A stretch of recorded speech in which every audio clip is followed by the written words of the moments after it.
Bien. Nico, ¿empezamos? Bueno, dale. Bueno, Sí, buenas tardes nuevamente. Gracias a todos por conectarse. ¿Sí? Esta es la tercera charla, ¿sí?, del ciclo de charlas organizado por el Instituto Fidel Amparán de La Paz 9005 y por el Instituto ELIEF 9016 Jorge Coll. Desde las distintas cátedras que dictamos el profesor Nicolás Novero, la profesora Silvia Quiroga y yo.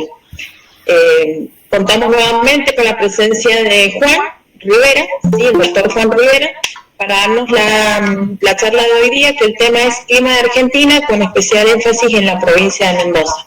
Para hacer, lo presentamos a Juan en la primera charla, pero lo vuelvo a presentar por si hay algunos nuevos y no estuvieron en la primera, ¿sí?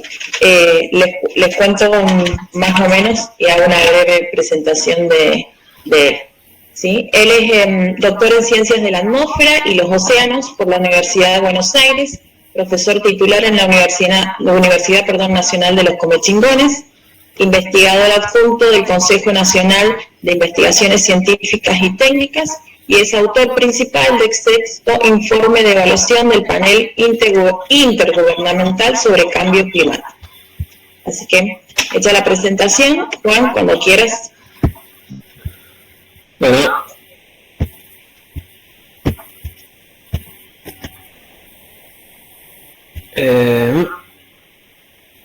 debería estar viéndose. Se ve. Perfecto. Bueno, no sabía muy bien qué título ponerle, así que le puse Climatología de Argentina y alrededores, que va a ser más bien de alrededores y de Argentina, como para poner en un contexto regional qué le pasa, o sea, lo que pasa en cuanto a variabilidad climática en el país no entiende de límites internacionales, así que está muy conectado todo lo que pasa en Sudamérica con lo que pasa en Argentina. Así que primero vamos a arrancar de la parte macro. Como en la clase pasada ya veníamos con el conocimiento de la distribución del porqué, de la circulación de la atmósfera, de la distribución de los sistemas de presión, de los campos de viento y demás. Bueno, ahora vamos a hacer un pequeño foco en Sudamérica, en el sur de Sudamérica, y tratar de entender por qué Argentina tiene el clima que tiene. Muy difícil definir el clima sin ir a un proceso más bien regional. Por eso el énfasis en la región de Cuyo, porque van a ver que, bueno, primero que estamos parados ahí y segundo que tiene sus particularidades. En realidad hice tres pequeños focos, uno en el NOA, en el noroeste, otro en Cuyo y otro en Patagonia, cosa de barrer más o menos el oeste del país, porque es la parte más interesante desde el punto de vista de los gradientes de precipitación que se observan, por tener la presencia de la cordillera de los Andes ahí cerca nuestro. En cambio, la parte de la Cuenca del Plata, los fenómenos más bien son de algún modo conocidos. Hay mucho nexo con lo que pasa con la variabilidad asociada al niño y la niña, que la vimos también la clase pasada, así que eso lo voy a mencionar también muy por arriba, pero no voy a dar demasiado detalle, porque casi todo el foco que se le da a la climatología en Argentina está centrado en lo que es el centro-este del país y muy poco en lo que es todo el oeste y Patagonia, así que me voy a centrar un poquito más ahí, pero vamos a explicar también el porqué de los campos de precipitación y temperatura en esa región. Como para empezar con un contexto regional, como para que recordemos un poquito dónde estaban ubicados los sistemas de presión, acuérdense que en la zona ecuatorial estaba la zona de convergencia intertropical, una banda de bajas presiones de convergencia de vientos que generaba ascensos de aire, condensación, tormentas permanentes en toda esa zona, máximos de precipitación en toda la zona ecuatorial.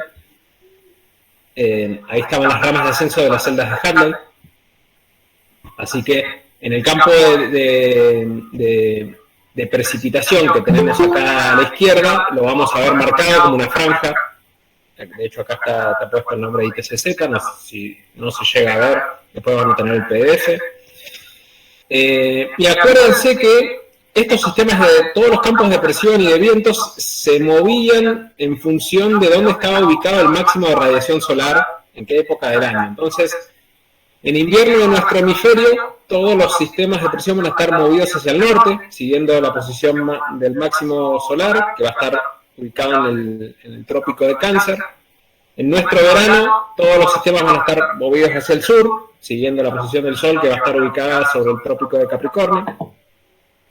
Y en las estaciones de transición de otoño y primavera van a estar justo los rayos solares perpendiculares al ecuador, así que va a estar todo en un movimiento norte-sur transicionando y justamente generando el hecho de que tengamos estaciones climáticas con distintos climas en función de que estemos en verano, en invierno, en otoño, en primavera. Eso sobre todo se va a notar mucho más en latitudes medias, no tanto en zonas ecuatoriales donde la variación no va a ser tan marcada como para dejar 4 estaciones, sino que más bien se va a limitar a 2 estaciones, una estación seca y una estación lluviosa, típicamente. Entonces, pensemos que la posición, que acá este mapita está estático, pero este desglosa invierno y verano. En nuestro verano, la ITCZ está un cachito más hacia el sur, está del Ecuador un pelito más hacia nuestro hemisferio, mientras que en el invierno se mueve hacia el norte, siguiendo el máximo de radiación solar, y los máximos de precipitación se van también hacia la zona norte del continente sudamericano. Hay algunas otras cuestiones. Bueno, recuerden que dominaban en la zona ecuatorial los vientos alisios, vientos del este con dirección oeste, y esos vientos se van a encontrar obviamente con la cordillera de los Andes, justo en estas latitudes. Acá tenemos una barrera montañosa que va a hacer que este campo de viento se vea perturbado. Cuando se encuentre con la cordillera de los Andes, más o menos a la altura de Ecuador, Colombia, esos vientos se van a deflectar tanto hacia el norte como hacia el sur. Y lo mismo va a pasar con los campos de precipitación, sobre todo la rama que se mueve de vientos alisios que toca la cordillera y se desplaza hacia el sur. Pensemos que en el recorrido, primero van a venir, si rotar un cachito este planeta hacia el este, que tal que me permita ver un poquito la cuenca del océano Atlántico, van a ver que esos vientos van a estar transportando humedad del océano. Van a llegar acá, y no por nada, acá está la cuenca del Amazonas y una de las selvas más importantes del planeta, el ex pulmón del planeta, ya no es más. Entonces, esos vientos transportando humedad favorecen condiciones propicias para la ocurrencia de precipitaciones. Tenemos máximos de calentamientos diurnos en esa zona, así que tenemos casi lluvia permanente a lo largo de todo el año. Y una vez que llegan los vientos hacia la cordillera de los Andes, bueno, eso me interesa concentrarme en la rama que se deflecta hacia el sur, porque va a estar transportando esa humedad. Justamente va a haber como una especie de reciclaje, porque la humedad que se transporta desde el océano Atlántico, casi que esta zona del Amazonas en líneas generales podría considerarse como una extensión del océano en términos de disponibilidad de humedad. Entonces, yo voy a estar transportando esa humedad hacia el sur, forzosamente. Voy a tener máximos de precipitación en todo lo que es el faldeo este de la cordillera de los Andes, en la zona altiplánica de Bolivia, Perú, y va a alcanzar nuestras latitudes también. Eso, si miramos los mapitas de la izquierda, van a ver que lo que está sombreado en colores azules a rojos son precipitaciones en milímetros por mes. Entonces van a ver que en nuestro verano está casi todo pintado con precipitaciones, con dominio de precipitaciones sobre gran parte de Sudamérica, y eso va a estar asociado a algo que se denomina monzón sudamericano, que lo vimos para el caso de Asia y África, donde la reversión en los vientos y el movimiento de la zona de convergencia intertropical hacía que que hubiera una estacionalidad muy marcada en las precipitaciones. Bueno, lo mismo va a pasar en esta zona, donde se va a dar una estacionalidad muy marcada, pero es un caso de monzón que no es el típico caso de Libro, sino que es más bien una especie de monzón casi entre comillas, le vamos a llamar, porque no hay una reversión muy marcada de los vientos. Sí, hay una estacionalidad muy marcada en las precipitaciones. Si nos vamos al invierno, fíjense que ya hay una zona en la cual no se registran acumulados de precipitación, y los máximos de precipitación se van a ir justamente hacia el norte. Los vientos alisios ya al moverse la zona de convergencia intertropical hacia el norte, ya van a encontrar menos resistencia en la zona de la cordillera de los Andes. Entonces esa deflexión hacia el sur no va a estar tan marcada y se van a concentrar las precipitaciones en el extremo norte, en la zona de Venezuela y Colombia. Mientras que cuando progresa desde el invierno hacia nuestro verano, ahí se da un avance de justamente esta advección de humedad desde esa región y el favorecimiento de las precipitaciones en toda esta zona. Entonces, cuando lo tengan al PowerPoint, van a ver que acá dice SAM, que es justamente South American Monsoon, y es mucho de lo que explica esa zona.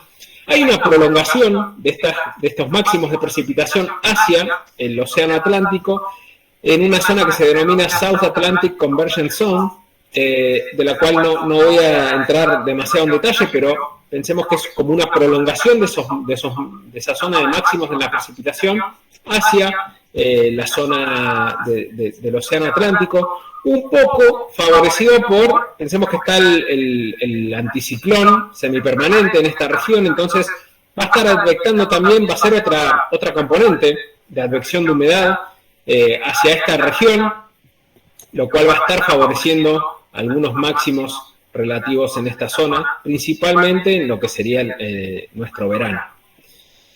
Así que tenemos a grandes rasgos dos fuentes de humedad importantes: la humedad que viene desde la zona del Amazonas y la humedad que viene desde la zona del Océano Atlántico Sur, transportada por este anticiclón semipermanente del Atlántico, que al girar en sentido antihorario va a estar inyectando viento todo el tiempo con humedad del Atlántico a esta zona. Después el calentamiento diurno y las condiciones favorables para la ocurrencia de tormentas harán el resto y generarán las precipitaciones. Pensemos que ese anticiclón está permanentemente, se mueve, tiene un desplazamiento norte-sur, pero está ahí todo el tiempo. En cambio, la IPCZ, al desplazarse bien hacia el norte y al interrumpir este flujo de humedad de los alisios hacia el sur, va a generar una interrupción del campo de precipitación, si se quiere, en esta zona, pero fíjense que queda un máximo ahí en el extremo sudeste de Sudamérica, si se quiere, Uruguay, sur de Brasil, este de Paraguay y este de Argentina, asociado justamente al transporte de humedad del anticiclón, que ese sigue estando. ¿Qué más? Con esta figura podría hablar 40 minutos. Pero voy a avanzar porque tengo 23 diapos más. Tenemos este otro anticiclón semipermanente, pero lamentablemente, como queda del otro lado de la cordillera de los Andes, genera muy poco en cuanto a advección de humedad hacia nuestra región. Esa advección de humedad va a estar favorecida en las zonas en las cuales la cordillera tenga menor altura. Entonces, en esas regiones, el flujo va a poder cruzar desde el oeste hacia el este, sobre todo en las zonas donde están los máximos de vientos oestes. En las zonas de latitudes medias, entre aproximadamente de 40 grados sur, pensemos de Bariloche hacia el sur, más o menos. Bueno, ahí tenemos perpetuamente vientos del oeste, y esos vientos van a estar transportando esta humedad del Océano Pacífico, retroalimentada por este anticiclón, y esa banda de vientos también va a tener un movimiento norte-sur. Entonces, ese desplazamiento norte-sur va a hacer que tengamos más o menos precipitaciones, o hasta dónde van a llegar las precipitaciones al norte en invierno, porque este anticiclón, que no ayuda demasiado para la formación de precipitaciones, cuando en invierno se desplace todo hacia el norte, va a abrir la ventana para que los sistemas de mal tiempo que vengan asociados a la zona de los vientos oestes, que acá aparece la palabra storm track, que es como el camino de las tormentas. Los vientos oestes favorecen que los sistemas de baja presión y demás pululen por ahí todo el tiempo, y sobre todo llegando más hacia el norte en los meses de invierno. Entonces eso va a favorecer las precipitaciones invernales en la cordillera, en la franja de cordillera donde estamos nosotros, en la porción que ocuparían los Andes centrales de Argentina, más o menos entre 28 grados y unos 38 grados sur. Después ya más abajo de 38 ya se hace más continuo la situación. Ya este movimiento norte-sur deja de tener un efecto tan marcado. O sea que tenemos ahí esas prolongaciones en los máximos de precipitación, asociado principalmente a una componente invernal. Lo vemos acá, donde se maximizan estas condiciones de precipitación. Vemos que la estepa patagónica, pobre, no recibe demasiado aporte de lluvia, porque justamente la cordillera de los Andes, a pesar de que es lo suficientemente baja para generar un desborde de esa humedad hacia lo que sería Bariloche, Esquel, Bolsón y algunas regiones aledañas, el norte patagónico en Neuquén y demás, ese flujo de humedad tarde o temprano se corta y la zona de la estepa queda en lo que se denomina sombra de lluvia. Y justo esta zona de transición la vamos a ver marcada en alguna que otra diapo, entre lo que sería el aporte o la componente asociada a precipitación invernal y sistemas de mal tiempo asociados a los vientos oestes, y precipitación de verano asociada al transporte de humedad del Amazonas y del Océano Atlántico. Va a haber una franjita ahí en el medio en la cual las dos fuerzas se van a casi anular, porque no le va a dar la nafta a la humedad del Amazonas para llegar hasta Mendoza, por ejemplo. Por eso tenemos 260 milímetros y no los 2.500 que tiene Posadas. Y se le va a acabar la nafta también al aporte de humedad desde el Océano Pacífico, porque, bueno, la cordillera de los Andes en promedio en nuestras regiones están en torno a los 4.000 metros, 4.000, 4.500 metros, entonces una barrera considerable, y va a haber una interrupción muy abrupta ahí del flujo de humedad, mientras que, bueno, en zonas más bajas sí va a haber un pequeño progreso, pero la sombra de lluvia va a estar más marcada en nuestra región y en menor medida en lo que sería la estepa patagónica. Pero toda esta región se denomina diagonal árida sudamericana y se extiende, bueno, cruza para el lado de Chile, toda la zona árida de Antofagasta, Arica, Copiapó y demás, y siguiendo hacia el norte toda la costa peruana, que es desértica, la costa de Ecuador también. Ahí tenemos mínimos de precipitación, sobre todo de este lado, favorecida por la subsidencia que genera el anticiclón, y de este otro lado favorecido por esta sombra de lluvia, donde se corta el flujo de humedad por la cordillera de los Andes y progresa después. Los oestes no se interrumpen, siguen, pero secos. Y creo que dije todo.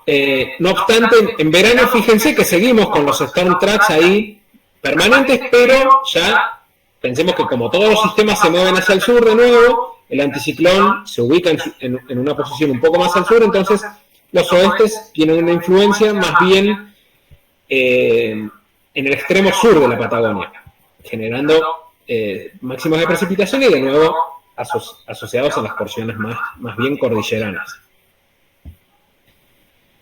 Y esto muestra más o menos lo mismo, pero como para recordar el predominio de los oestes y de los estes y ese movimiento norte-sur que les mencionaba de los vientos.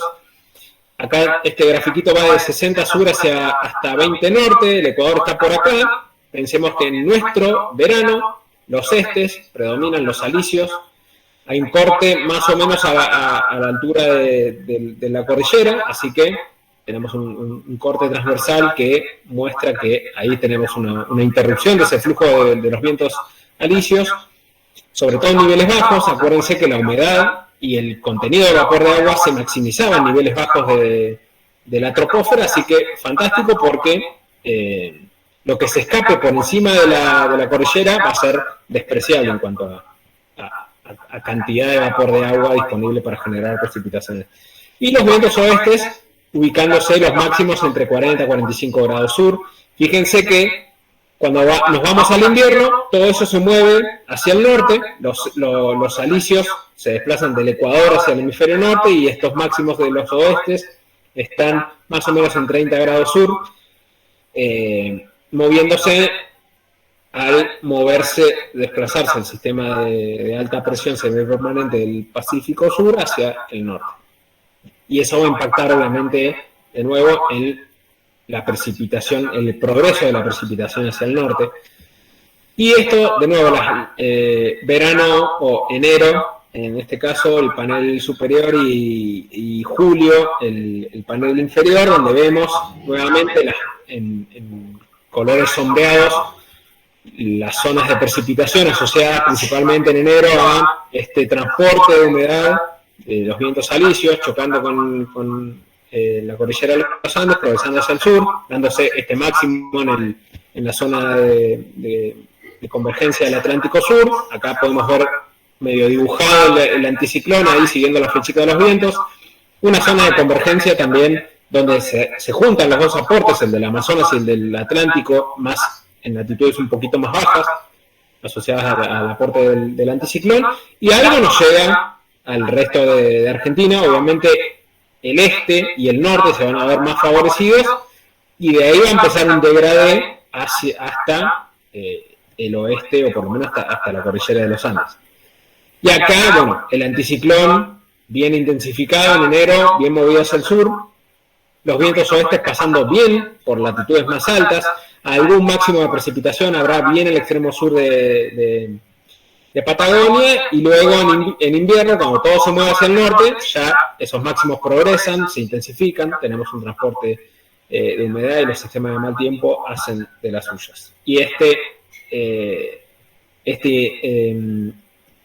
transporte asociado a la componente atlántica de humedad se mantiene, así que ya empecemos a cranear en la cabeza que acá va a haber una zona en la cual va a llover casi todo el año, porque tenemos aportes de varios lados. Y acá va a haber una zona en la cual va a haber predilección por un tipo de precipitación. La precipitación invernal va a ganar respecto a la de verano, y en esta otra zona la precipitación de verano va a ganar respecto a la invernal. Así que ya como que vayamos dibujando en la cabeza el ciclo anual de las precipitaciones, y van a ver que hay un popurrí de combinaciones posibles en todo el territorio. Por eso es medio galleta decir cuál es el clima de Argentina, porque tiene infinitos climas casi. Y algo también de color como para analizar o para sacarle jugo, sobre todo a lo que es la región de Cuyo, tiene que ver con la variabilidad.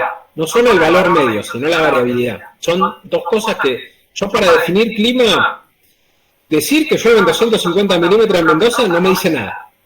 Me tenés que decir dónde, en cuándo, en qué meses, dónde se concentra la precipitación en algún mes en particular, por qué tiene ese ciclo anual tan marcado, si lo tiene, si llueve parejo los 250 milímetros, no es lo mismo que se distribuyan 25, 20, 25 milímetros por mes, que se concentren en 3 meses y el resto del año esté seco. Así que esa variabilidad intraanual es importante, y la variabilidad interanual no es lo mismo 250 milímetros en promedio, sí, pero si tengo un año que me llueven 450 y otro año que me llueven 100, es totalmente distinto. Es un porcentaje enorme de la variabilidad del valor respecto al valor medio.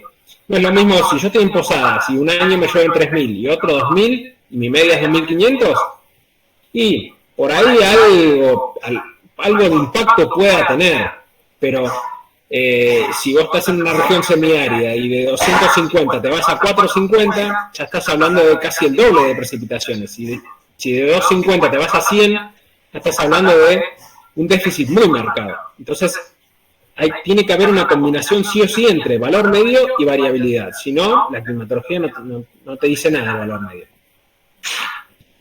Entonces, cuando hablamos de variabilidad interanual, si queremos cuantificarlo en función del desvío estándar, si se quiere, vamos a ver que, bueno, hay un dominio, los mayores desvíos estándares están en las zonas en las cuales más precipita, lo cual más o menos tiene sentido. Fíjense que en la zona de la diagonal árida, el desvío estándar es muy chiquitito, está entre los 50 y los 100 milímetros, mientras que en las zonas donde se concentraban la lluvia está entre 300 y 500 milímetros. Ahora, si vamos al porcentaje respecto a la precipitación anual, ya estamos hablando de que los máximos porcentuales están justamente en las zonas en las cuales no llueve tanto. O sea que la oscilación que tiene la precipitación en estas regiones es importante y vale la pena tenerla en cuenta. Y bueno, acá el nordeste de Brasil es una región también semiárida, así que tiene sentido que exista esta fluctuación en toda la estepa patagónica y casi toda la zona de la diagonal árida. Y respecto a la temperatura, acá tenemos el campo de la temperatura de enero menos la de julio. Temperatura media de enero menos la temperatura media de julio. Y fíjense que, bueno, no me gustaría vivir acá porque es una tristeza el campo ese, no tenés diferencia entre invierno y verano. Mientras que acá maximizás esa fluctuación de temperatura asociada justamente a el pasaje de frentes fríos en invierno, la llegada de frentes cálidos en verano. Muchísimas veces esta zona, no hay que pensar que los máximos de temperatura siempre van a estar en el norte y los mínimos siempre van a estar en el sur. Va a haber mucha fluctuación en el país asociada a los distintos sistemas de presión que estén pululando en el territorio, así que no habría una regla directa como para decir se va a cumplir siempre. Muchas veces aparece que regiones del extremo sur de la Patagonia, Santa Cruz, Chubut, Río Negro, aparecen en el ranking como las más cálidas del país por acción de algún sistema de presión de alta presión, por alguna llegada de un frente cálido ahí dando vueltas, así que muy interesante esta zona, el centro del país, como para pensar que también tengamos en cuenta que ahí se van a maximizar la ocurrencia de olas de calor, olas de frío, etcétera. Bueno, entonces, ya haciendo un poquito más de zoom en nuestra región, acá tenemos marcada en línea punteada lo que sería la diagonal árida, más o menos. Los oestes, dejando este grafiquito, tiene que ser el verano. Toda la zona de la precipitación monzónica, esto que aparece como SALJ es South American Low Level Jet. Es un viento en capas bajas que transporta esa humedad de la zona del Amazonas hacia nuestra región. Es un máximo de viento, más o menos a unos 1500 metros de altura está. Maximiza ese transporte de humedad. Y tenemos, bueno, estos máximos asociados a la zona monzónica, progresan hacia el sur en los meses de verano y acá tenemos alguna que otra advección polar, obviamente, pasan los sistemas de mal tiempo, hay incursiones de aire frío incluso en verano, tenemos máximos de precipitación asociados a estos vientos oestes y en el invierno, bueno, este progreso hacia el norte de esas precipitaciones invernales retrocede lo que es el monzón y se va más hacia el norte y acá quedan estos máximos asociados a este aporte de aire húmedo del Atlántico. Entonces, si miramos la climatología de la precipitación, arranquemos por la derecha, tenemos, esto es precipitación anual. Un máximo en esta región, acá se combinan los dos efectos, precipitación asociada al transporte de ese jet de capas bajas, que realiza el aporte de la precipitación monzónica, más el aporte de la humedad del Atlántico, en torno a los 2000 milímetros más o menos en esta región. Y fíjense que hay un gradiente casi perfecto este-oeste en las isoyetas, las líneas de igual valor de precipitación, sobre todo en esta franja, donde se da obviamente un decrecimiento, ese transporte de humedad no puede ser infinito, no pueden llegar acá a Mendoza la misma humedad que llega a esta zona. Así que pensemos que hay un degradé, se va perdiendo esa humedad en el camino y, bueno, nos toca lo que nos toca. Y, bueno, máximos relativos en esta zona, la zona de Yungas, en el NOA, por eso quiero ahí hacer un pequeño foco en las próximas diapos. Asociado a un transporte también muy pegado a la cordillera. Y del otro lado, en la zona de la Puna, tenemos casi cero precipitación, una región hiperárida, así que están buenos esos contrastes asociados a la precipitación en zonas orográficas. Máximos muy marcados en la zona donde estaban los máximos invernales, en todo lo que es donde se ubica la selva valdiviana, Chiloé, Valdivia, Puerto Montt, toda esa zona de Chile, máximos muy importantes de precipitación, andamos en los 4.000 milímetros, más o menos. Y otro máximo secundario en toda la parte insular, acá. Voy a hacer también un pequeño zoom ahí porque hay estudios que disputan el máximo de precipitación continental, que en teoría está en una zona, una pequeña región de Colombia. Hay estudios que documentan que en esta región podría haber un máximo de precipitación a nivel continental, de en torno a los 10.000 milímetros anuales. Así que también quisiera dar un pequeño pantallazo ahí, pero bueno, nos juega en contra el tema de la falta de datos. Estamos hablando de una región inhóspita, una zona muy insular, un clima horrible. Pensemos que ahí están pasando sistemas de mal tiempo. Cada 2 días hay un sistema de baja presión tirando lluvia, nieve, granizo y demás. Entonces, no es un lugar muy lindo para vivir y menos para tomar registros meteorológicos, aunque son extremadamente necesarios.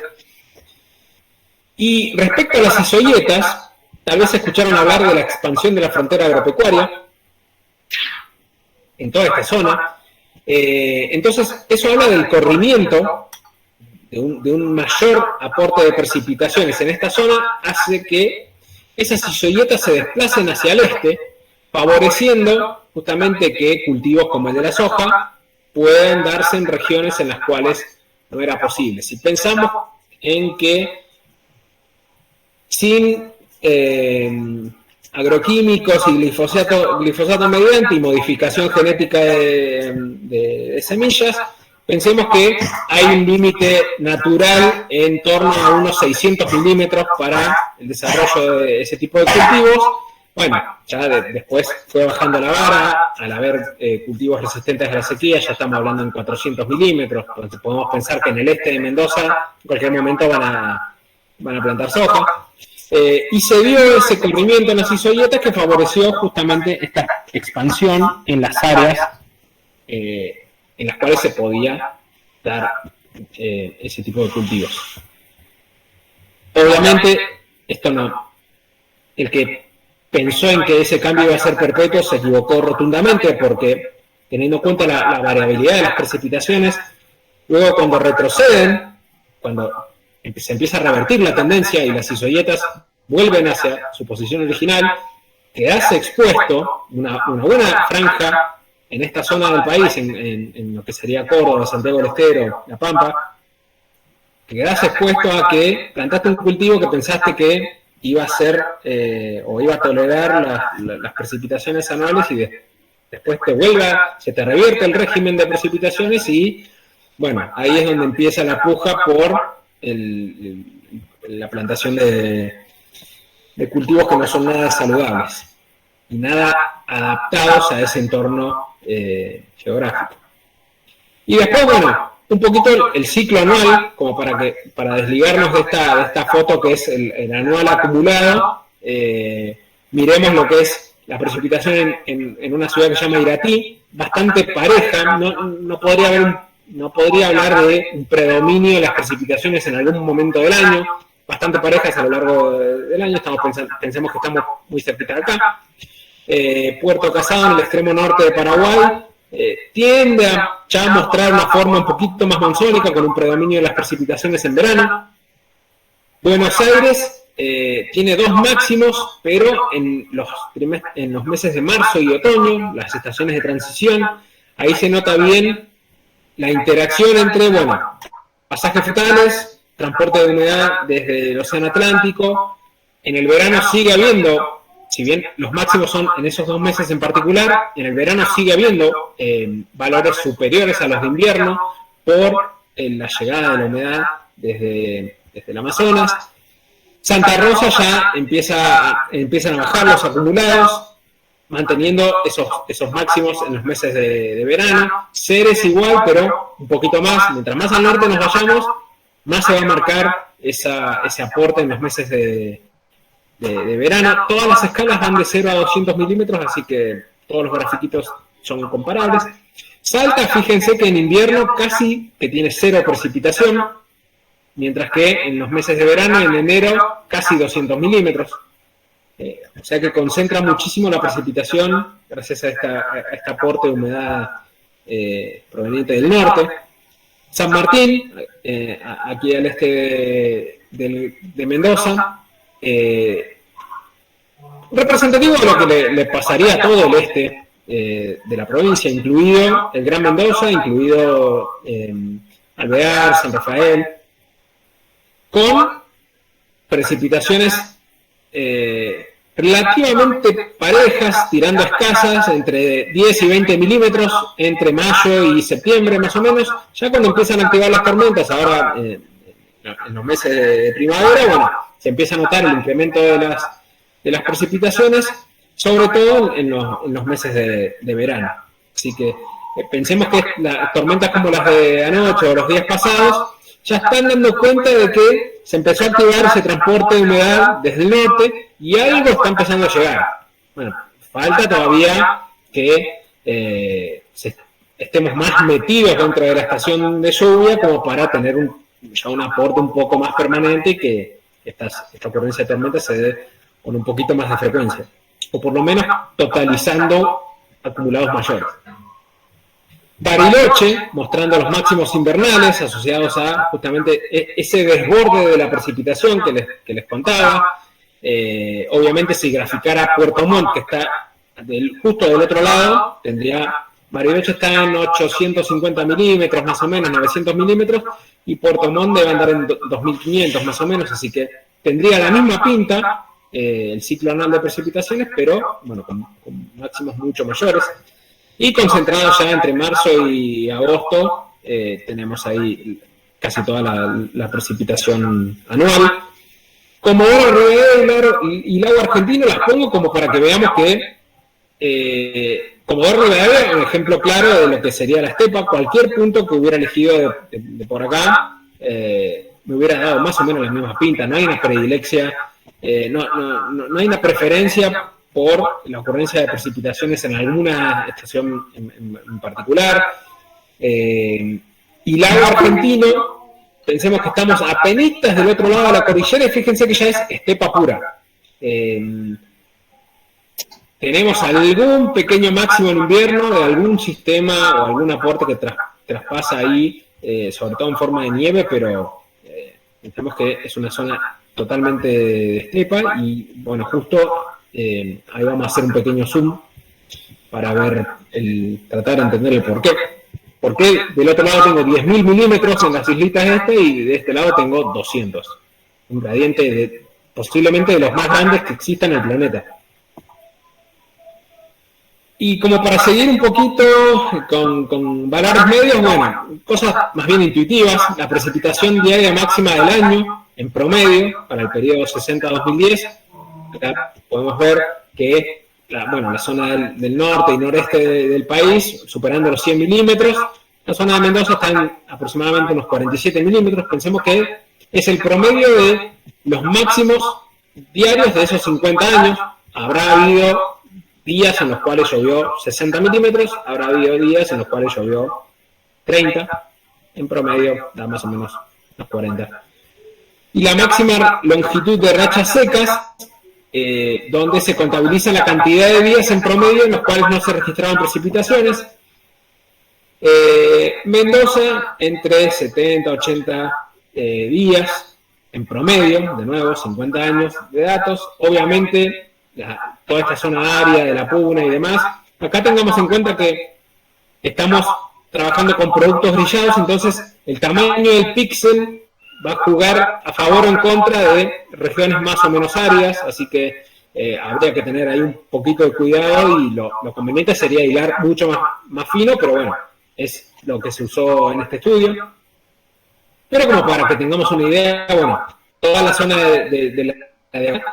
con máximos relativos en esa longitud de rachas secas, Salta y el NOA. Acuérdense que les mostré que en el invierno casi que no llovía, así que tranquilamente acá podría haber un 90 asociado a los meses de invierno en los cuales no se dan precipitaciones, y después, bueno, tenemos mínimos justo en estas zonas en las cuales el ciclo anual de precipitaciones nos mostraba que era más o menos parejo a lo largo del año, entonces uno no puede esperar más de 20, 30 días sin precipitaciones, medio raro. Ahí tiende a llover más o menos parejito todo el año.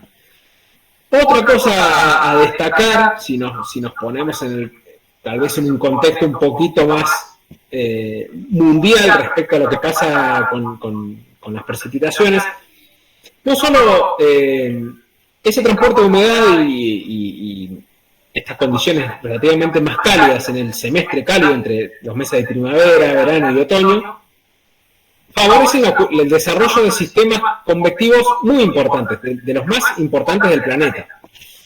De hecho, sacando lo que es Estados Unidos, Argentina es la segunda región más tornádica del planeta.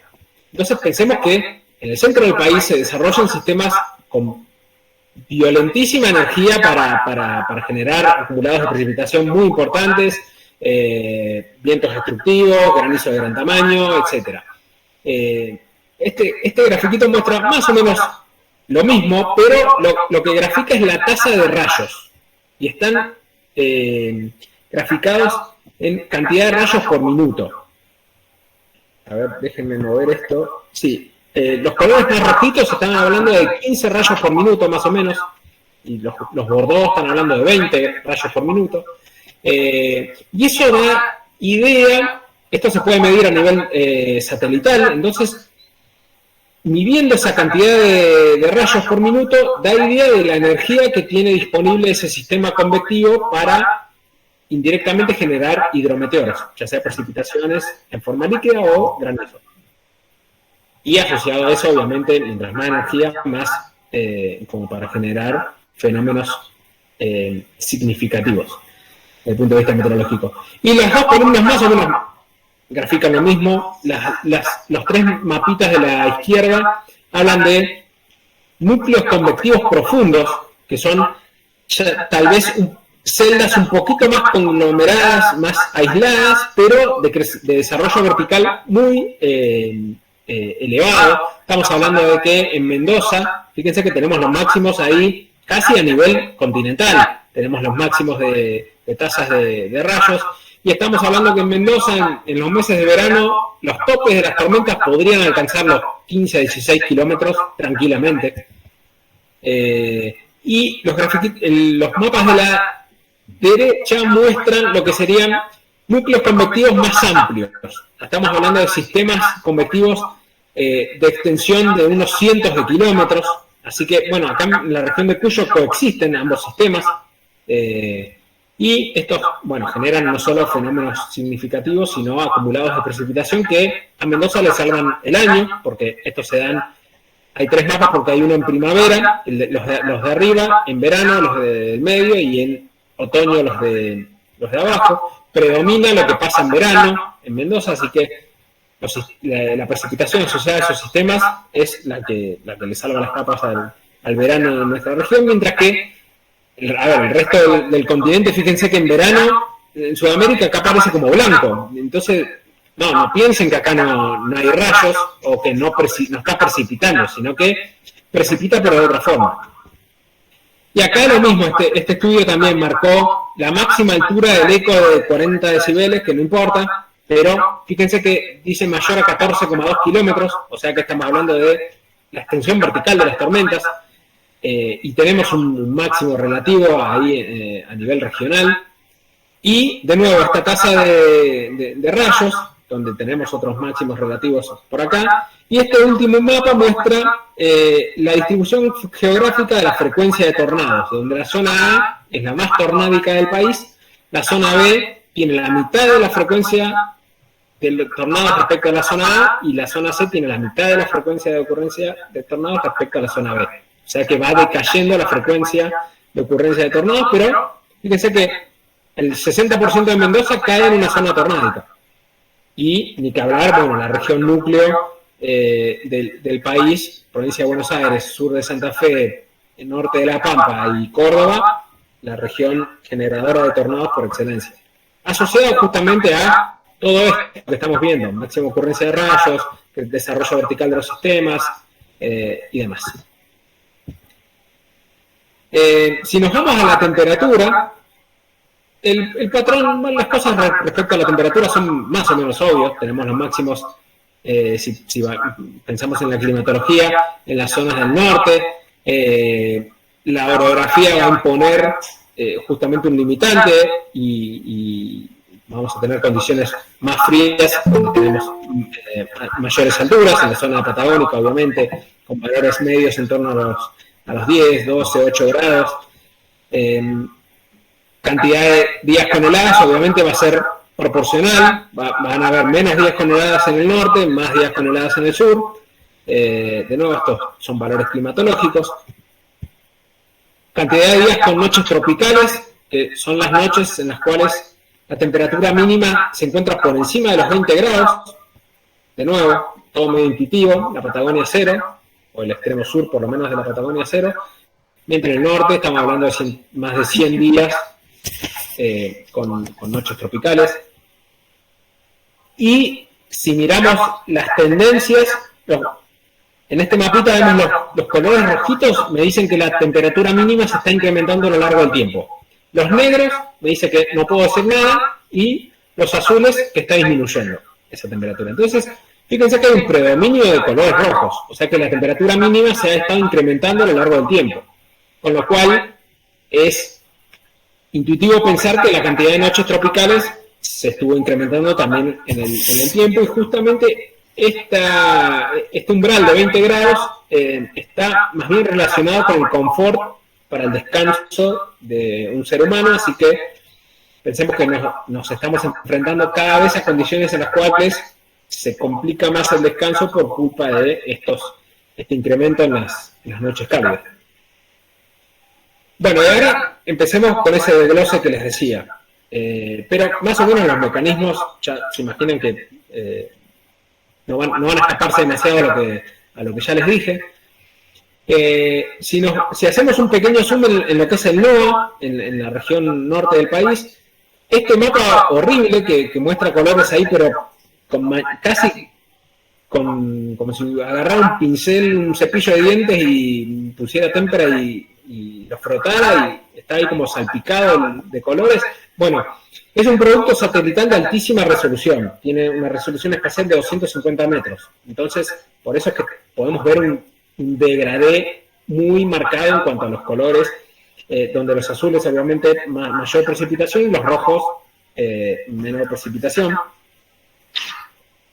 Fíjense esos máximos que les comentaba antes, respecto a que viene ese transporte de humedad de la Amazonas, se encuentra con una barrera orográfica de 4.000, 5.000 metros y descarga esa humedad, se ve forzado ese transporte de humedad a ascender por culpa de la barrera orográfica, y listo, ya tenemos el condimento desde el punto de vista físico para generar máximos de precipitaciones en esa zona. Y acá, acá tenemos el otro máximo donde duplicaban los aportes, pero fíjense que en el norte tenemos no solo una continuación de este jet de capas bajas transportando humedad a esta zona, sino que hay una deflexión hacia toda la zona cordillerana que está pegada, justamente la zona de llanura que está pegada a la cordillera. Y no sé si se llega a ver, pero acá hay apenitas unos colores azules que justamente se destacan en todo lo que es la zona de yungas.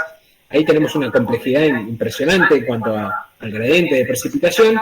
Y acá traté de poner las isoyetas de Salta y de Tucumán, donde tampoco pretendo que vean nada, pero hay zonas en las cuales llueven, las isoyetas marcan 2.000 milímetros, sobre todo en esta zona. Pensemos, no puse la de Jujuy porque pensemos que hay una continuidad de esta zona, pero zonas de 1.500, 2.000 milímetros que se dan muy puntuales en regiones muy particulares, mientras que, bueno, en el caso de la Puna, acá estamos hablando de 80 milímetros anuales, acá tenemos 2.000, y acá de nuevo bajamos a 500, 600, entonces tenemos un gradiente muy marcado en cuanto a la distribución espacial de las precipitaciones, y acuérdense que se concentraban en verano. Y lo mismo pasa en Tucumán, donde por acá tenemos la zona de serranías y también van a estar forzando esas condiciones de ascenso. Vámonos para abajo, nos venimos para Cuyo. Ya Cuyo empieza a tener componente tanto de dominio de precipitación de verano, como las había ejemplificado en ese mapita o en ese diagrama donde mostraba San Martín, y dominio de precipitación invernal. Hay una delgada línea que deja un puchito de la provincia donde domina la precipitación invernal, Malargüe es ese caso, alguna estación por acá bien hacia el oeste de la zona de Valle de Uco, este puntito que es el 29 es Polvaredas, ahí también hasta ahí llega el dominio invernal, después Chauspallata y todo lo que queda hacia el este es dominio de verano. Y acá, bueno, un ejemplito en un lugar que se llama La Remonta, ahí en el Valle de Uco, donde vemos bien marcada la forma con máximos en verano, y esta otra estación en el norte patagónico de Neuquén, donde vemos bien un dominio de precipitaciones invernales. Así que tenemos ese popurrí en nuestra región, asociado a los mecanismos que ya expliqué anteriormente, ese desplazamiento hacia el norte de todos los sistemas de presión. Y si nos movemos un cachito más hacia el sur, bueno, tenemos la zona de máximos. Acá lo que hace es contar días con precipitación, en un trimestre en particular, que no era invierno, creo que era otoño, y la intensidad máxima en milímetros por día de las precipitaciones, y de nuevo, como para marcar esas dos regiones de máximos, toda esta zona de Chiloé y de Puerto Montt, y esta otra zona de la zona más bien insular, y este estudio que desglosaba a partir de datos de estaciones meteorológicas, fíjense, marca con una pequeña línea punteada esa zona de transición entre, de un lado tengo nada, 200 milímetros al año, y del otro tengo, la precipitación acá está en escala de metros por año. O sea que estamos hablando de los colores rojos, 7 metros por año, son 7.000 milímetros, y es justamente la zona que les mencionaba, que en algunos casos podría disputarle no esos dos puntos en particular, pero si hay un punto que mide 7.000 milímetros ahí, puede haber una isla a 10 kilómetros que mide 10.000, tranquilamente. Y acá abajo, un estudio que hicimos con otros colegas del IANIGLA, que muestra una transecta, un corte este-oeste, más o menos a la altura también de Calafate, donde, bueno, en la zona de la estepa, nada, precipitación de 100, 200, 250 milímetros. A medida que me voy más hacia el oeste y me elevo en lo alto de la cordillera, ya tenemos un punto que llueven en promedio 6.000 milímetros, y hay otro del otro lado en alguna isla que está en 3.000, así que suena lógico que hubiera en alguno de estos dos puntos algún máximo que superara los 10.000 milímetros al año, pero bueno, no deja de ser teórico todavía, y hace falta una medición in situ en ese lugar tan horripilante para estar. Me quedan unos 15 minutos, así que al que tenga hambre no desespere. Ahora me voy a enfocar un poquito más en Cuyo, ya hice la barrida a nivel país, pensando más bien en esto de cuantificar las variaciones de la precipitación. Entonces, esta es la evolución temporal entre el 83 y el 2015 de las precipitaciones en la estación meteorológica que tenemos en el CRISIT, en el Parque San Martín. Entonces podemos ver que tenemos un valor medio de 244 milímetros más o menos, pero fíjense esta variabilidad, donde tenemos años que están superan los 300 milímetros y años que están en 100 o apenas por debajo de 100. Marcada variabilidad, y si a cada uno de esos años le desglosamos el ciclo anual, bueno, de todo puede pasar. Fíjense que el caso tal vez más llamativo es febrero, porque febrero registró el mes más lluvioso en la historia de Mendoza, creo que fue el año 98, y a su vez hubo años en los que llovió cero. Entonces tuviste un febrero en el cual llovieron 135 milímetros y años en el cual llovieron cero. Como para tener una idea de esa variabilidad que les comentaba. El invierno por ahí al ser la estación seca, es más parejito, pero fíjense que la línea negra que me muestra el promedio, no sé qué tan representativa es de lo que le pasa en verdad a Mendoza ese promedio. Y como para tener en cuenta o para cuantificar de algún modo esa variabilidad, tomé este extracto de un libro de Vitali del año 41, que lo rescató el Departamento de Irrigación, que mencionaba que el régimen pluviométrico en la zona de Mendoza, para el periodo 1913-1927, le daba un promedio anual de 194 milímetros. El señor lo escribió en el 41 y obtuvo esa estadística, le daba 194. Entonces, hagamos cuentas. En ese periodo le da 194 milímetros. En el periodo reciente, 1983-2018, estamos en 244 milímetros, lo cual me dio un incremento de 25% en 80 años, más o menos. Si tomo el valor medio de este periodo y el valor medio de este periodo, donde me centro en la climatología, más o menos hay 80 años de diferencia. Y tuvo un incremento de 25%. Ahora bien, miremos lo que pasó entre 2002 y 2013. En el año 2002 se registraron 331,8 milímetros anuales, que representa un 35% por encima del valor medio de 244 milímetros, y en 2003 se registraron 111,2 milímetros, que representa un 55% por debajo del valor medio. O sea que tengo una variabilidad del 90% solo en dos años consecutivos, como para que vean que la fluctuación de las precipitaciones es lo que mueve la aguja acá. El valor medio sí, se incrementará la precipitación, pero el incremento es muy pequeño a lo largo del tiempo. Fíjense que un 25% en 80 años es muy poco. Pensemos que para el 2100 estarán lloviendo, no sé, 270 milímetros, 300 como mucho. Pero 300 milímetros para Mendoza no le va a cambiar la vida. Pero si esos 300, un año son 500 y al año siguiente son 100, ahí sí te va a cambiar la vida, porque ahí es cuando te sobra la lluvia tenés problemas y cuando te falta tenés problemas. Y el valor medio prácticamente no existe, porque si miramos la línea roja y comparamos la línea sur, casi ningún año tuvo ese valor medio.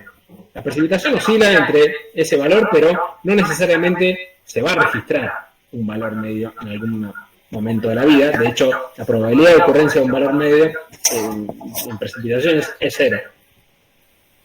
Y quisiera comentar dos pequeños aspectos de la precipitación. Las bajas segregadas o las gotas frías, que tal vez la han escuchado hablar, que dejan esa precipitación que a veces es convectiva, a veces genera tormentas, pero muchas veces es estratiforme. Son esos días que llueve finito, pero acumula.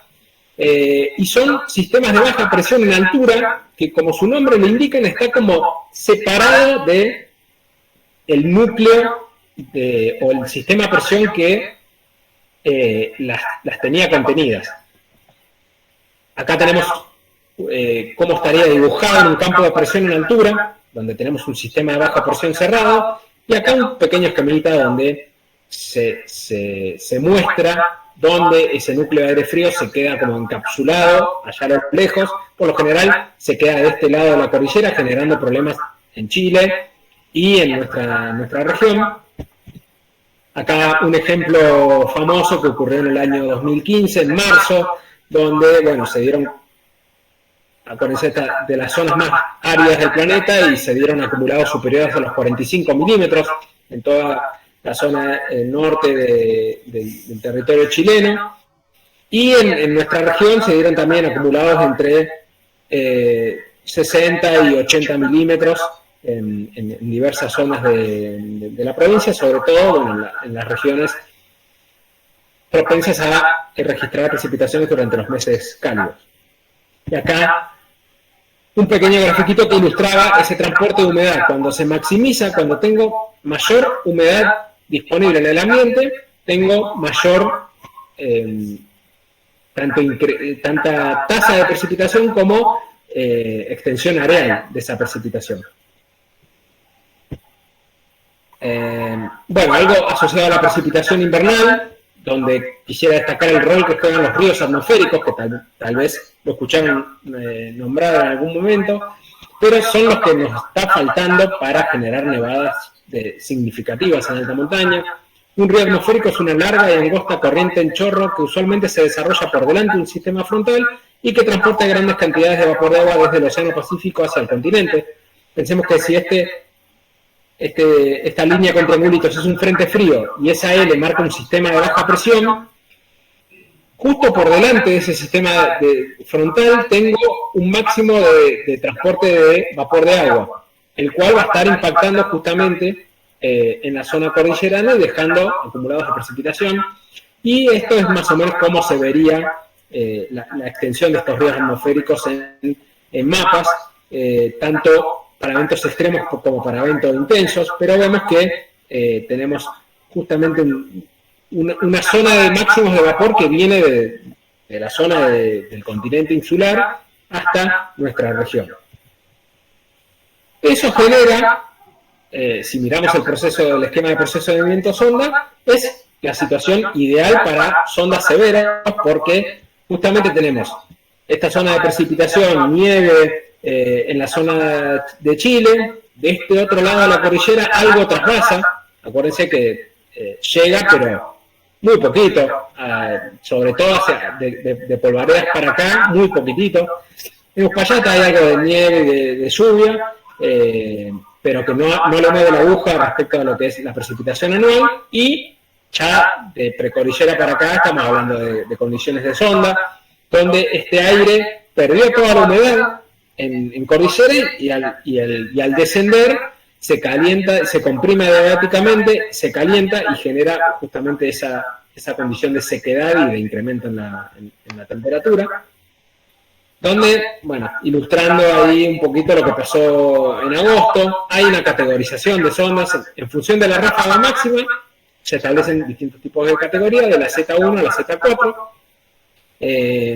donde si uno mira el dibujito de la humedad relativa, bueno, acá no sé si llegan a ver la escala, pero acá tenemos 0, y eso me denota, fíjense que es un cambio muy abrupto, un descenso muy abrupto de la humedad en un periodo muy cortito de tiempo. Mientras dure el evento puedo identificarlo fácilmente, y después cuando ingresa el frente frío, que muchas veces se denomina muy mal como viento sonda, el ingreso de frente frío, que a veces genera más ventosidad que el propio evento de viento sonda, pero no es viento sonda, se da justamente el incremento en el aporte de humedad. Y bueno, en cuanto a las temperaturas, lo mismo, lo que hace el sonda es incrementar o mantener la temperatura por encima de cierto nivel. Y el caso del 18 de agosto reciente, donde la racha de viento máxima estuvo cerca de los 80 km por hora en la zona de Godoy Cruz. Vimos este tipo de fotos por todos lados. Se sospecha que en las eras, por los destrozos que hubo, pudo haber estado... A ver, para este tipo de viento estamos en categoría Z2, pero se sospecha que por los daños que hubo en las eras, pudo haber sido un evento muy severo, con ráfagas que superaron los 90 km por hora. Eso está como por verse. Nunca se sabrá si no hay una estación meteorológica. Y lo que tiene la ocurrencia del viento sonda es que tiene un gradiente espacial muy marcado. Entonces quería mostrarles este ejemplito, donde hay 3 estaciones meteorológicas dentro del municipio de Godoy Cruz, y fíjense que la del oeste, que es la más cercana a la cordillera, la que va a ser favorecida la ocurrencia de más frecuencia de vientos sonda, fíjense que marcaba a la misma hora, en el mismo momento del año, en junio de 2021, 24 grados y medio, humedad del 4%, ya está, sondazo de aquellos, mientras que la estación del centro y la de Godoy Cruz Este marcaban 17 grados, o sea, 8 grados menos casi de temperatura y una humedad del 40-45%. Entonces, ahí vemos que se dan estos gradientes espaciales donde muchas veces en el Parque San Martín o en la zona del Chayao se da la ocurrencia de viento sonda y en zonas más bajas no llega ese fenómeno.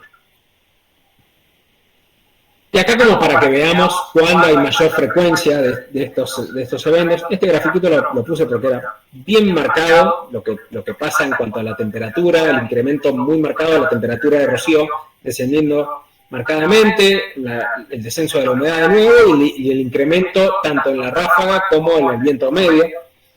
Predominio del oeste, el viento sea noroeste o sudoeste, siempre el oeste va a tener dirección predominante.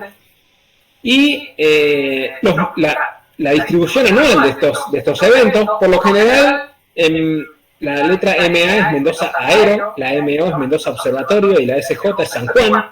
Fíjense que, bueno, ya pasamos esos máximos, esa seguidilla de eventos que hubo en agosto, septiembre. Bueno, todavía nos queda un máximo secundario en octubre, así que veremos qué pasa. Faltan ahí unos días todavía para terminar el mes, pero incluso en meses como enero, febrero y marzo, que son meses en los cuales no se suelen registrar eventos de viento sonda, hay evidencias de años en los cuales se han registrado, así que, como para tener en cuenta, los máximos suelen ser en los meses de invierno y primavera, pero suele ser un fenómeno que se da en todo el año, y la duración media en horas, en el caso de San Juan casi 10 horas en promedio dura, en el caso de Mendoza 6, eventos de sonda al año, estamos entre los 6 y 7 eventos por año, y los días de sonda al año, por lo general, son entre 8 y 12 días, más o menos. Y en la última diapo lo que muestra es algo de las ocurrencias de ola de calor, sobre todo en Mendoza. Este mapita ya lo mostré, se está incrementando la temperatura mínima, y lo que hace, si miramos, olas de calor yo puedo definir tanto mirando la temperatura máxima como mirando la temperatura mínima. Si miramos las olas de calor que se definen con la temperatura mínima, fíjense que acá está dibujada la frecuencia de casos por década, arrancando en la década del 60 y terminando en la década del 2000. Y fíjense que se dio un incremento a lo largo del tiempo, que está asociado justamente a ese incremento en el valor de las temperaturas mínimas. Mientras que, si miramos la máxima, o si miramos la frecuencia de olas de calor asociadas a la temperatura máxima, hay un incremento, pero no se incrementó tanto como la mínima. Así que no necesariamente el cambio en una variable se repercute en toda la distribución de probabilidad de valores de esa variable, sino que puede que haya, de algún modo, estén favorecidos los incrementos de temperatura, en este caso, para los valores de temperatura mínima, y lo mismo pasa con la precipitación. Muchas veces la frecuencia de eventos extremos es la que está incrementándose, que es justamente la más rara, la de más rara ocurrencia, donde se dan esos fenómenos que no quise ahondar mucho en lo que es tormentas en Mendoza, pero cualquiera puede dar cuenta de que inundaciones, sequías tapadas y demás, todo tipo de impactos se da o originan este tipo de fenómenos. Así que con eso me despido, y si tienen preguntas, los leo o los escucho. Bueno, muchas gracias, Juan. Muy buena la presentación. Si alguno quiere preguntar, puede activar su micrófono, ¿sí? Y preguntar. Si vos me permitís, yo sí quiero hacer una preguntita. Adelante. Bueno, porque vos hablaste que las fuentes de humedad, ¿sí? Los aportes de humedad para la Argentina son el anticiclón del Océano Atlántico, ¿sí? El Amazonas, ¿sí? Y en el invierno preferentemente el anticiclón del Pacífico. No mencionamos acá, no sé por qué, esa es la pregunta, el tema de las depresiones o los centros de baja presión y la influencia en esto. porque son dos cosas distintas. Claro, pero ¿tienen relación o cómo sería? Vos necesitas,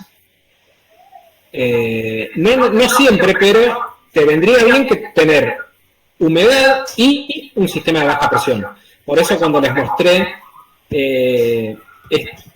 la baja segregada, que es ese sistema de baja presión, la gota fría que está en altura, no hago nada si no tengo humedad. A las claras yo necesito humedad para generar precipitación, y este evento, el de marzo de 2015, lo agarramos a propósito porque había habido problemas, inundaciones en toda la zona del norte de Chile, y en Mendoza se habían dado precipitaciones como inusuales en 3 días consecutivos, acumulados de casi la mitad de la precipitación anual se habían dado justamente en este evento. Así que necesitas la combinación aire húmedo con sistema de baja presión, pero no es necesaria sí o sí, porque vos podés tener el forzante orográfico nada más, en el cual vos tenés humedad que, sin presencia de un sistema de baja presión, asciende por la pendiente de la cordillera y encuentra justamente el mecanismo necesario para generar tormentas. Incluso tenés un tercer mecanismo, que es el calentamiento por masa de aire, donde la típica foto de verano en la cual yo miro hacia el este y empiezo a ver, después del mediodía empiezo a ver los cúmulos que empiezan a crecer, las nubes que se empiezan a desarrollar. Tipo 6-7 de la tarde ya veo tormentas en formación, y no necesariamente tuve un sistema de baja presión ahí actuando, simplemente tuve calentamiento radiativo durante tal vez varios días, que eso en algún momento las cosas se tienen que balancear. No puede haber un calentamiento, así como estaba el transporte de calor desde los trópicos hacia el polo, porque no se pueden calentar perpetuamente los trópicos y no se pueden enfriar perpetuamente los polos. Yo no puedo estar en el verano con 30 días seguidos con 40 grados sin generar una tormenta. Al tercer, cuarto día ya está. Por más que tenga una gotita de humedad, se forma una tormenta. La tormenta lo que hace es enfriar todo, consume esa poquita humedad que había, volvemos a foja cero, hasta que, nuevamente el calentamiento actúe lo suficiente para que otra vez se genere una tormenta y se rompa eso. O que venga un sistema de mal tiempo, una baja presión, un sistema frontal, una gota fría, lo que fuera. Pero sí, hay como mecanismos dinámicos, que son los sistemas de baja presión, térmicos, que son el calentamiento diurno radiativo, y orográficos, que son el ascenso forzado por la orografía. Perfecto. Ahí han formulado una pregunta, no sé si la lees, a ver, yo te la leo. ¿Cómo se originan los desiertos costeros? Perfecto. Por subsidencia asociada al anticiclón semipermanente del Pacífico Sur, en este caso. Si pensamos en Namibia, que es el otro desierto costero de las costas oeste de África, es exactamente el mismo proceso. Actúa ahí la zona de subsidencia preferencial del sistema anticiclónico semipermanente del Atlántico Sur. Entonces, vos al tener predominio de condiciones anticiclónicas, tenés predominio de altas presiones, con lo cual estás generando subsidencia todo el tiempo, aire que desciende, e inhibís, por más que tengas toda la humedad que quieras abajo, inhibís la formación de nubosidad y de precipitaciones, porque estás generando un mecanismo de descenso, y vos lo que necesitas para formar precipitaciones es ascenso.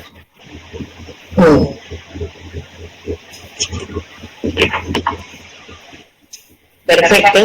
No sé si alguien más tiene alguna pregunta. Bueno, yo quiero preguntar una cuestión clave. Respecto a la sequedad que hay en Mendoza por este periodo de más o menos 11, 12 años, ¿esto responde a una cuestión cíclica o responde a un cambio, digamos, climático o cuál es la proyección?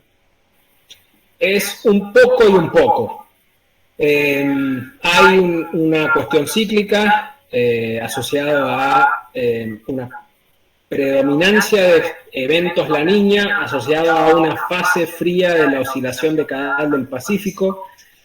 Es una oscilación, como su nombre lo indica, de un periodo de décadas. Entonces, pensemos que cuando entramos en fase fría, eso va a favorecer la ocurrencia de más eventos en la niña. No quiere decir que no favorezca la ocurrencia de eventos del niño, porque puede pasar. De hecho, el evento del niño más importante del siglo y de los últimos 100 años probablemente se dio en los años 2015 y 2016. Así que incluso en una fase fría de la oscilación de calor del Pacífico podemos tener un evento del niño, y que fue el último que dejó nevadas así importantes en este periodo de 11 años de sequía. Pero tenés esa componente cíclica y tenés una componente importante asociada al cambio climático, al calentamiento global, porque el calentamiento global lo que está haciendo es expandiendo los trópicos. Entonces, pensemos que se expande la rama de descenso de la circulación de Hadley. Entonces, la posición de los anticiclones, al expandirse hacia el sur, déjame volver un cachito hacia atrás, así los que lo podemos ilustrar. Entonces, pensemos que los anticiclones están ubicados en la posición de la rama de descenso de esa circulación de Hadley, que lo que hacía era ascender en donde está la IPCZ y generar un transporte de calor y humedad hacia latitudes medias. Si yo a estos sistemas de alta presión los pongo más hacia el sur, porque el calentamiento global está haciendo que esa circulación se expanda, cuando en el invierno estos sistemas se quieran ir hacia el norte, porque se tienen que ir hacia el norte porque los máximos de radiación solar están en el hemisferio norte, en el invierno, de repente van a estar más hacia el sur que lo que le correspondía. Entonces, si están ubicados más al sur respecto a su posición climatológica, no dejan avanzar hacia el norte los sistemas de mal tiempo asociados a los vientos oestes. Con lo cual, ahí tenemos una componente que se está oponiendo a la ocurrencia de precipitaciones invernales en esa zona. Entonces, estudios indican que, estudios de ya que van a tener 10 años de antigüedad, dieron cuenta de una cuantificación de un 25% de esta componente de cambio climático. Yo creo que si se repite ese estudio, ahora estamos, me parece que entre un 35 y un 40%, o sea, hay una variabilidad natural dando vueltas a esta periodicidad cíclica, pero ya la componente de cambio climático cada vez empieza a pesar más. Entonces, pensemos que la proyección va a ir hacia una posición todavía más hacia el sur de este anticiclón, bloqueando esos sistemas de mal tiempo y, lamentablemente, generando condiciones que van a ser totalmente deficitarias para las nevadas en el futuro. Bien, gracias. Gracias, Juan. Muy bien. Tenés otra pregunta, Juan, ahí, si querés leerla o te la leo. El aumento de las temperaturas mínimas que originan noches tropicales, ¿también tiene relación con el calentamiento global? Sí. Por lo general, el aumento la máxima está aumentando y la mínima también. El problema es que la mínima está aumentando más que la máxima. Eso lo que hace es reducir la amplitud térmica, favorecer la ocurrencia de noches tropicales, favorecer la ocurrencia de olas de calor asociadas a esas temperaturas mínimas. Si existe un porqué la mínima reacciona más que la máxima, tendría que buscar esa respuesta, no te la debo, pero sí responde a un calentamiento de todo el planeta.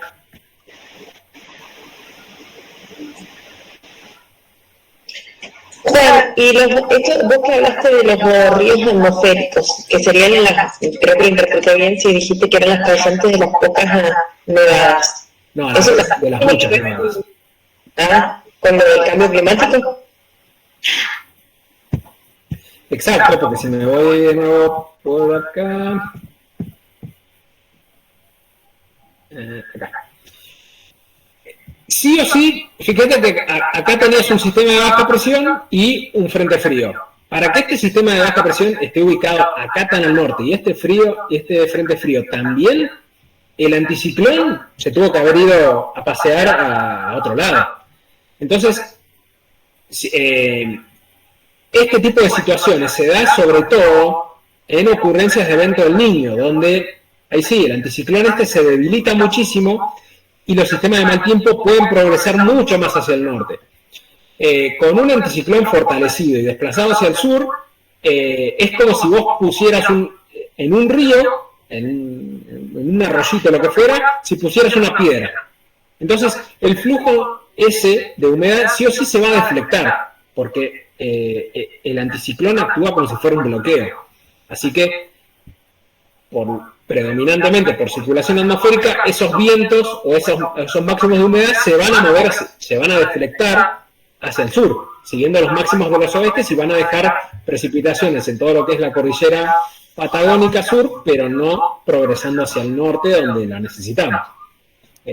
Así que hay una interacción entre justamente los ríos atmosféricos y el sistema de alta presión, y yo necesito que el sistema de alta presión ese desaparezca, que se vaya por un rato, por lo menos, porque pensemos que el sistema de alta presión está todo el tiempo ahí, es como semipermanente, climatológicamente aparece, pero no quiere decir que en algún momento en particular ese sistema anticiclónico esté ubicado en otro lado, alejado de la zona de influencia de estos sistemas de mal tiempo, y por eso estos sistemas de baja presión van a poder progresar y van a poder dejar nieve, pero lamentablemente cada vez son menos esos casos.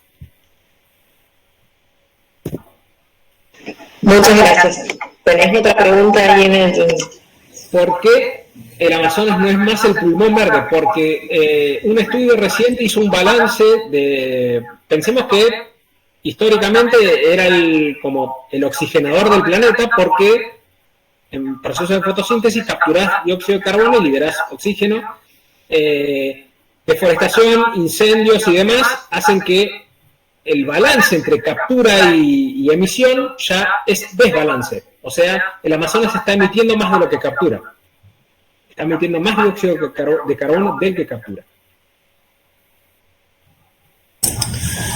Profe, y una consulta, ¿en qué sitios podemos llegar a tener un poco información bien confiable con respecto a los cambios climáticos en sectores puntuales? Nosotros que estamos en la escuela de guía por ahí necesitamos acceder a alguna montaña o algo, y bueno, estaría bueno conocerlo para ver las predicciones, hasta qué tiempo son confiables los datos que nos dan, porque uno por ahí sale y después deja de tener algo de vínculo de señal para poder tener la información por ahí día por día, ¿no es cierto? Bueno,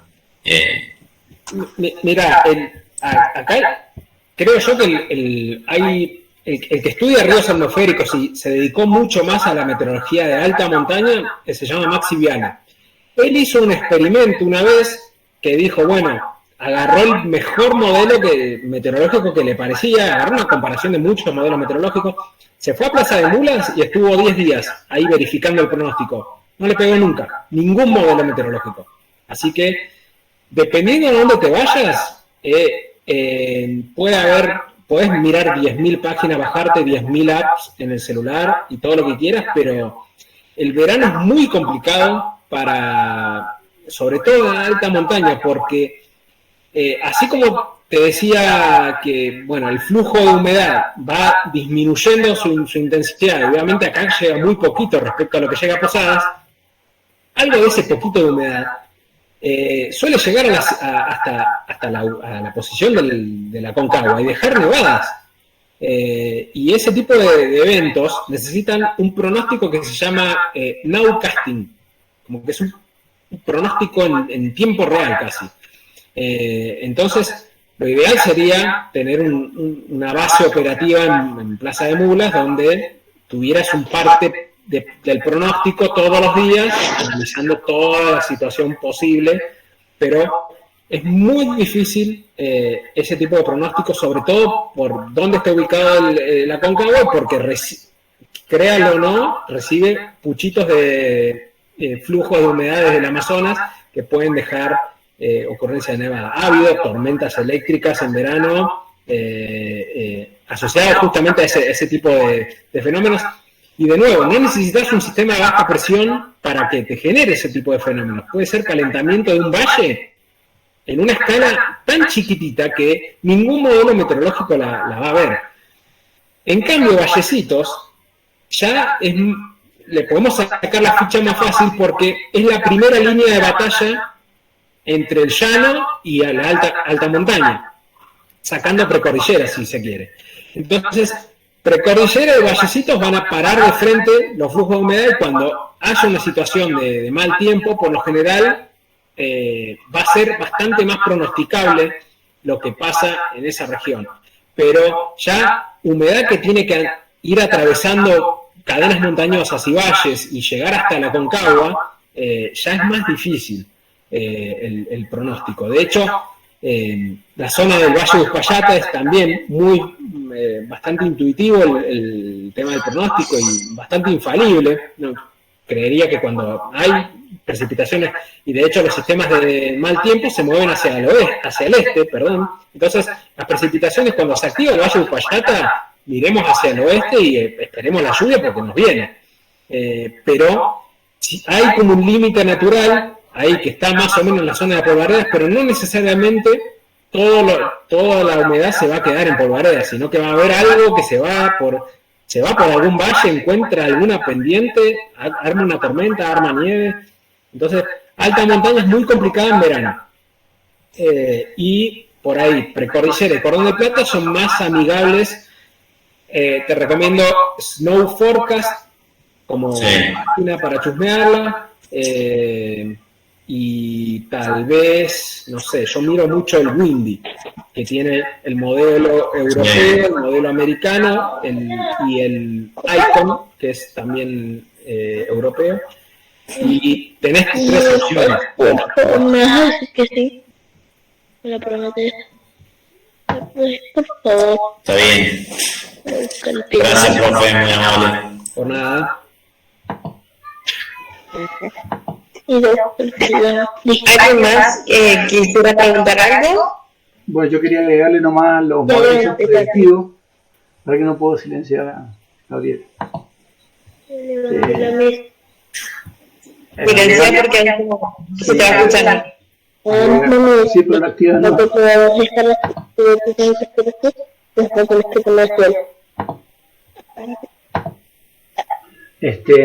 Bueno, agregarle eso a los modelos predictivos, yo también consulto mucho el Windy. El Windy me arroja un poquito más de certeza que el Mountain Forecast ese. El tema es que, por ejemplo, el fin de semana pasado, que fue un fin de semana largo, ya estaban todos los pronósticos para el día lunes, hacer una buena cumbre en Vallecito. No hubo modelo que le acertó, porque la cantidad de nieve que cayó fue tremenda. De hecho, muchas de las expediciones que subieron bajaron, pues no se pudo hacer prácticamente nada. ¿Por qué puede haber llegado a suceder? Justamente por lo que decías de que no hay modelos que le peguen 100%, digamos. Mira, no sé si yo tengo por ahí el ojo más entrenado o qué, pero un amigo hizo el Penitentes este fin de largo y él arrancó a subir el viernes y el martes yo ya sabía todo lo que le iba a pasar. Desde la nevada del viernes, desde las tormentas que por ahí le podían llegar a tocar o no, pero me parece que estaba... Para Vallecito, lo decía. Sí, pero la situación era la misma, era inestabilidad tal vez la falla más grande está en el acumulado de nieve, porque por ahí 20-30 centímetros era un número que tal vez los modelos no daban, pero sí la situación de inestabilidad estaba. Yo en ese tipo de casos no me fiaría demasiado en cuanto al acumulado, en ninguna página, porque... Lo mismo siguiendo el año invierno, en las leñas, en los centros de esquí, casi ninguno ha pegado lo que pasó en este invierno, sobre todo en agosto que empezó a activar, julio no nevó casi nada, y en agosto cuando empezó a activar, y empecé a seguir el Snow Forecast y demás para los centros de esquí, mucha exageración en los acumulados de nieve en invierno, y por lo general en verano hay una subestimación de los acumulados de lluvia o de nieve, que en muchos casos se ve como lluvia, pero termina siendo nieve. Así que sí, hay que tener cuidado. Hay que agarrarle la mano y mirar, no sé, 10.000 casos y ver... al final es tipo un conocimiento personal que uno termina ganando al decir, bueno, todos los fines me voy a la montaña, bueno, todos los fines miro 3 modelos distintos, 7 modelos distintos y al final le terminás sacando la ficha cuál anda mejor, pero en cuál situación. Por ahí, en estas primeras tormentas de la temporada, alguno andará mejor que otro, por ahí en los sistemas más invernales que vienen más del oeste, por ahí es más clara la situación para todos los modelos, pero por ahí los acumulados difieren. Entonces es mucho de entrenamiento de ver cuál es el mejor producto, y seguro que no lo va a haber para todas las situaciones, por lo menos. Bueno, gracias. Por nada. Yo tengo una preguntita, permiso. Pregunte. El gráfico, Juan, de predominancia de viento sonda a lo largo del año, ¿es comparable con vientos oestes que no sean sonda? ¿Se corresponde, digamos? No. Sí o sí, está como de todo el tiempo, todo el año tenemos vientos oestes soplando sobre Mendoza.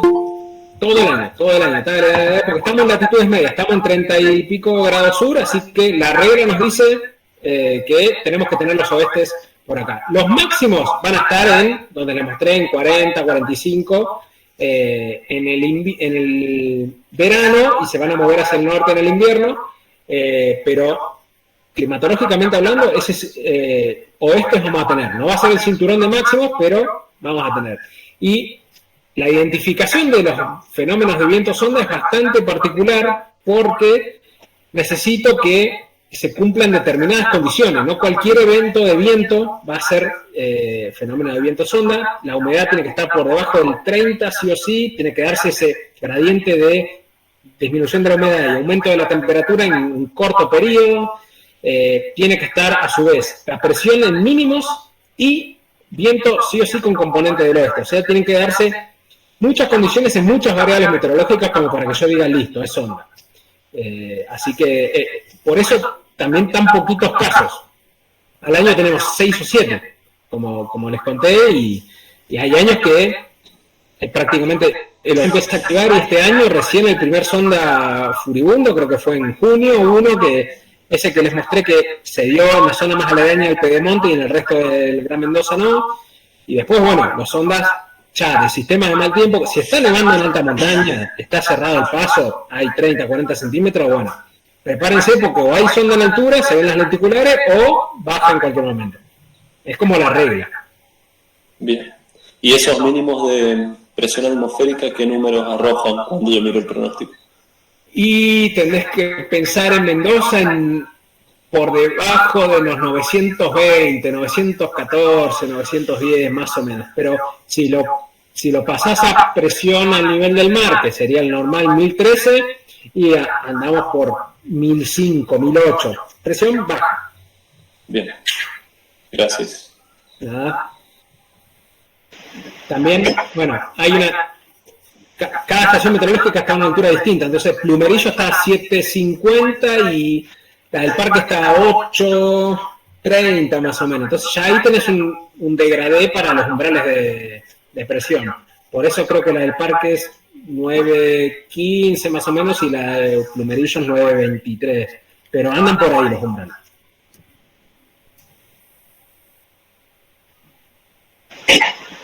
Bien, no sé si alguno quiere realizar alguna otra pregunta. Bueno, si no, me mandan un mail o lo que fuera. Yo ahora les mando la presentación. Bien, Juan, vamos a dejar entonces esta presentación, la pasamos y nosotros la subimos como siempre a la página del instituto para que ustedes tengan acceso. ¿Sí? Claro. Igual, la charla siempre está grabada, como puso Nico, que contestó, creo que alguien había preguntado, la charla va a quedar grabada y también van a tener acceso a la charla a través de la plataforma del instituto. Juan, te agradecemos muchísimo tu tiempo, ¿sí? Esta es la última charla con Juan, así que bueno, de nuevo agradecerte de mi parte, de Nicolás, de la profesora Silvia, ¿sí? La buena predisposición y bueno, cualquier cosa te vamos a seguir molestando. Ok, Sí, Juan, besitos para todos. muchas gracias por la presentación, Juan. Muy buena, muy instruida. Nada, Muchas gracias. Gracias, profe. Hasta luego. nos vemos.